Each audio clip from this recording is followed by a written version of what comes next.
Hello everyone, কুয়াশা ভেজা সুন্দর শীতের সকালে আজকে আমার মিনি ব্লগটা স্টার্ট করছি। তো আজকে এতটাই কুয়াশা যে রোদ ওঠেনি, আর আমার শীতকালে এটাই সব থেকে বেশি বাজে লাগে। তো আমি সবে ঘুম থেকে উঠলাম বলে আমাকে এমনটাই লাগছে। দেন দুপুরে বসলাম একটু পেয়ারা খেতে। তো চলো আজকে আমার ডাইনিং রুমটা দেখায়। দেখো, এতটা অগোছালো হয়ে আছে, তোমাদেরকে কি বলবো। তো সামনের এই যে ঘরটা দেখতে পাচ্ছ, ওই ঘরের সমস্ত ফার্নিচার বার করা হয়েছে।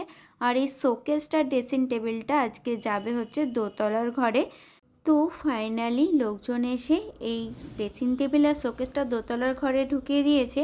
আর দেখো, দোতলার ঘরটা এতটাই নোংরা হয়ে আছে, সমস্ত একতলার একটা ঘরের জিনিস উপরে তুলতে গিয়ে পুরো বাড়িটাই আমাকে আবার নতুন করে গোছাতে হচ্ছে। সব জিনিসই তো চলে এসছে, তো চলো এগুলোকে এখন গোছানো যাক। তো দেখা হচ্ছে আবার নেক্সট কোনো ভিডিওতে। এখন বাই, সবাই খুব ভালো থেকো।